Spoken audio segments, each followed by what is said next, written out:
ओम जयंती मंगला काली भद्रा काली कपालिनी दुर्गा क्षमा शिवा धात्री स्वाहा स्वदा नमोस्तुते। जय माता दी। आप सभी को शारदीय नवरात्रि की हार्दिक हार्दिक शुभकामनाएं। स्वागत है आपका अपने चैनल श्रद्धा से भक्ति भावना में।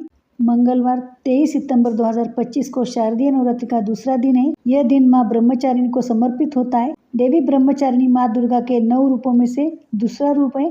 देवी ब्रह्मचारिणी का दूसरा रूप साधना, तपस्या और संयम का प्रतीक माना जाता है। मान्यता है कि इस दिन की गई पूजा से ज्ञान, तप और वैराग्य की प्राप्ति होती है। तो चलिए जानते हैं कि नवरात्र के दूसरे दिन की पूजन सामग्री, पूजा विधि, शुभ मुहूर्त, भोग, मंत्र, माँ का प्रिय पुष्प और कथा के बारे में। सबसे पहले जान लेते पूजा शुभ मुहूर्त। इस दिन ब्रह्म मुहूर्त है सुबह 4:54 से शुरू होकर सुबह 5:41 तक।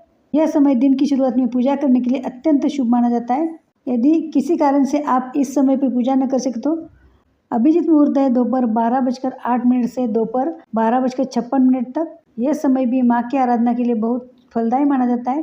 इस दिन संध्या पूजा का समय है शाम 6:35 से लेकर शाम 7:46 तक। इस समय पूजा करने से माँ ब्रह्मचारिणी की कृपा अधिक प्राप्त होती है। आइए आगे जान लेते हैं माँ ब्रह्मचारिणी की पूजा विधि के बारे में। नवरात्र के दूसरे दिन माँ ब्रह्मचारिणी की पूजा करने का विशेष महत्व है। पूजा प्रारंभ करने से पहले माँ ब्रह्मचारिणी की तस्वीर या प्रतिमा को स्वच्छ स्थान पर स्थापित करें।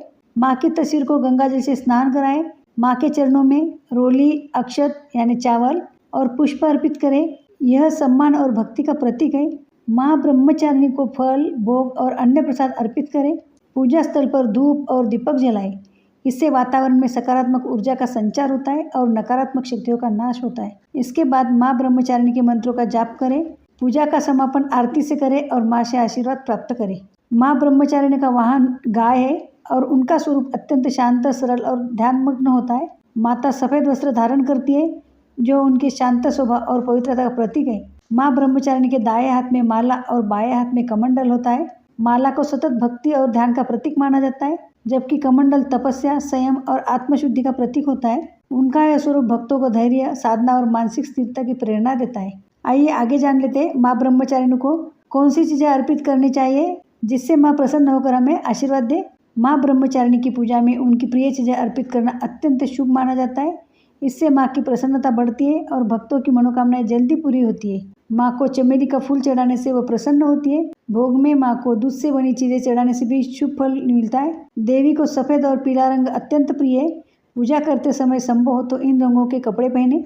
इस दिन आप ओम देवी ब्रह्मचारिणे नमः इस मंत्र का जाप कर सकते हैं या अगले मंत्र का भी आप जाप कर सकते हैं। या देवी सर्वभूतेषु ब्रह्मचारिणी रूपेण संस्थिता नमस्तस्यै नमस्तस्यै नमस्तस्यै नमो नमः। आप इस दिन ये 2 मंत्र का जाप जरूर कीजिए। आइए आगे जान लेते हैं माँ ब्रह्मचारिणी की कथा क्या है। पौराणिक कथाओं के अनुसार माँ ब्रह्मचारिणी ने अपने पूर्व जन्म में पार्वती के रूप में जन्म लिया था। उन्होंने भगवान शिव को पति रूप में पाने के लिए कठोर तपस्या की थी। माता अपनी तपस्या के दौरान केवल फल फूल खाकर जीवित रही और कभी कभी पत्तों का भोजन करती थी। उनकी तपस्या इतनी कठोर थी कि उन्हें ब्रह्मचारिणी के नाम से जाना गया। माता पार्वती ने अपनी निष्ठा और तपस्या से भगवान शिव को प्रसन्न किया और अंततः उन्हें पति रूप में प्राप्त किया। तो ये थी आज की वीडियो की जानकारी। आशा करती हूँ आपको ये जानकारी अच्छी लगी है। यदि जानकारी अच्छी लगी तो वीडियो को लाइक कीजिए और माता रानी के सच्चे भक्तों तो कमेंट में जय माता दी जरूर लिख दे। ज़्यादा से ज़्यादा शेयर कीजिए। धन्यवाद। जय लक्ष्मी माता।